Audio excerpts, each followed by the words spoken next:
Tenho visto psicólogos aconselhando crianças e adolescentes, olha, você decide, você escolhe, não se preocupa com o que a mãe está falando, você já tem idade para escolher. Gente, o que é isso? Uhum.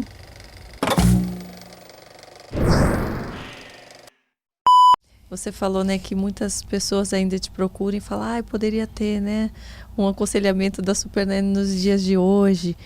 E a gente procura, né, como pai, como mãe, justamente referências que vão ser boas para os nossos filhos, para nós mesmos, né, para educar.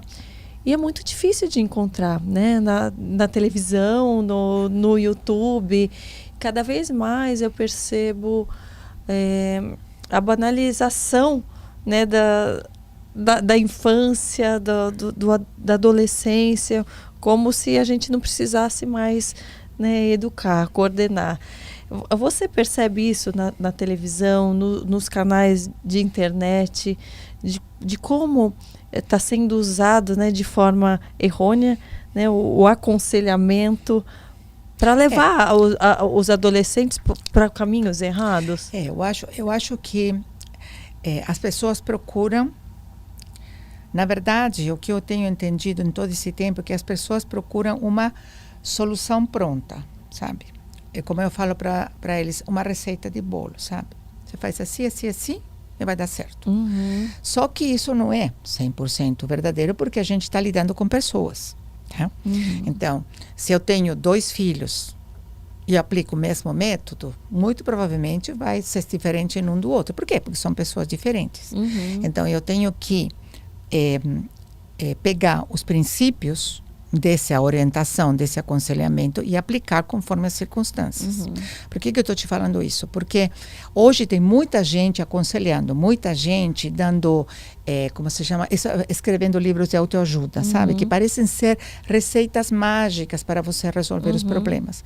Mas quando você não tem os verdadeiros princípios e a verdadeira intenção de você se aproximar da pessoa, você entender e você orientá-la com os princípios certos, a coisa dá errada. Uhum.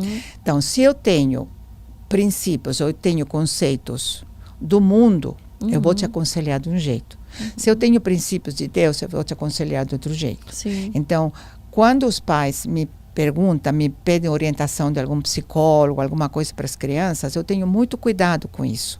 E eu tenho muito cuidado também De orientar os pais, procurem um cristãos. psicólogo.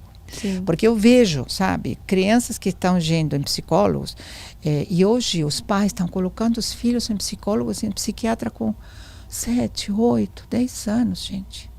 Conheço uma menina de 12 anos, 13 anos, que está num psiquiatra, está tomando remédio psiquiátrico, entendeu? Quanto a solução é uma mudança de estrutura da família, de aproximação, entendeu? Então, você tem que ter muito cuidado com isso. Porque você acaba dando remédios fortes para uma adolescente, tá? Que vai trazer consequências lá na frente. Então, é complicado isso, né? Porque hoje esse conselho parece que as pessoas estão aconselhando, sabe? Estão dando autoajuda, faça isso, faça aquilo, tome esse remédio, tome aquele outro. Eu tenho visto psicólogos aconselhando crianças e adolescentes, olha, você decide, você escolhe, não se preocupa com o que a mãe está falando, você já tem idade para escolher. Gente, o que é isso? O que é isso? O culto à liberdade está chegando até a infância, né? Até a infância. Porque depois de você for adulto, você quiser definir muitas coisas, a gente precisa de orientação também. A gente precisa, mas muitas a gente já nasce com orientação, né? Pela experiência, entendeu? Agora, na infância, isso causa danos irreversíveis, né? O resto da vida.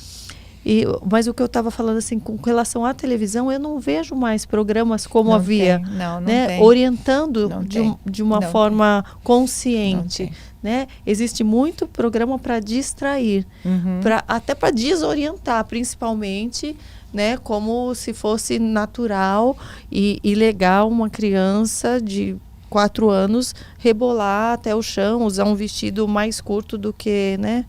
Então, eu percebo isso sendo colocado, né, na mente da sociedade como algo natural, como algo ok, e que terão danos, né, muito sérios. Porque esse é o referencial que as crianças têm.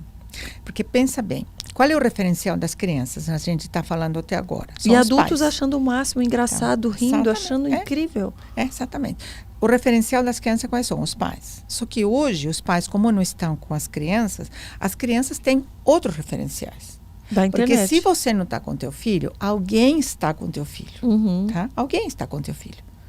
Ou convive na escola, ou ele passa na frente da televisão, como eu já tenho visto em casas que eu tenho assistido, acompanhado. Criança vai de manhã na escola e de tarde os pais trabalham e ele fica lá frente, naquela época, na televisão. O dia inteiro. Hoje será o celular, entendeu?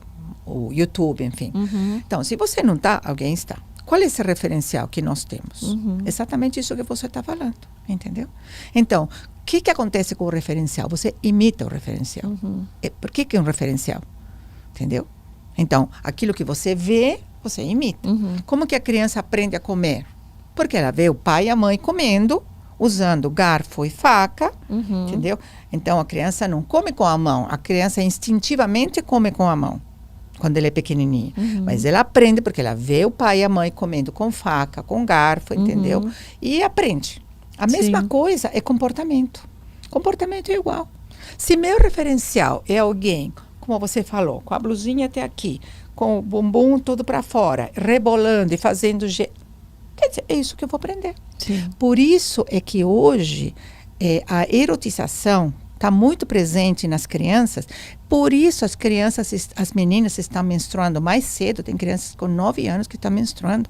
Por isso que tem crianças que estão engravidando com 11 anos. Tudo bem, teve um abuso, mas essa criança com 11 anos está pronta para ter uma gestação. Porque essa influência vai mudando todo o pensar dos neurônios, dos hormônios, da produção. Isso é científico, não é uma coisa que eu estou falando só porque está mudando tudo, está acelerando todo esse processo.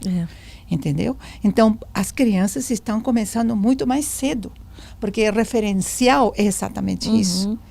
E você sabe que eu vejo, às vezes, pais, né, falando, mas isso é dos olhos de quem vê, porque eu não vejo isso como maldade.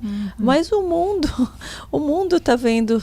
está agindo com maldade, né? Então, quais são as consequências olha disso, as consequências, você vê a questão da pedofilia, questão de abuso, questão de justamente da erotização, da comercialização de imagens das crianças.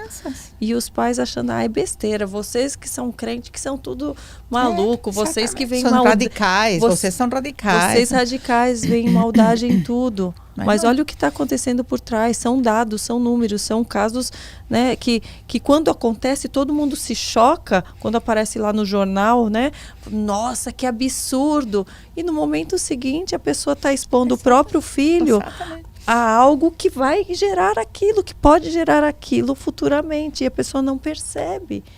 Porque esse é o referencial que a gente tem, Karina, esse é o referencial do mundo hoje, entendeu? E de que forma você acha que as pessoas podem realmente estarem um pouco mais protegidos, realmente colocando em prática a palavra então é só você colocando em prática e ter a responsabilidade, isso quer dizer que a gente não vai ter, ou que nossos filhos, vamos falar dos filhos, né? Porque a gente é adulto, enfim, que nossos filhos não vão ter problema, não vão enfrentar essas situações, não, tá? Mas a gente vai ter dado uma base sólida, sabe, dentro deles, que vai fazer eles escolher a coisa certa no momento do desafio. Sim. Isso quer dizer que teu filho, quando ele entrar no ensino médio ou na faculdade, ele não vai ser oferecido uma droga, ou não vai ser... Não.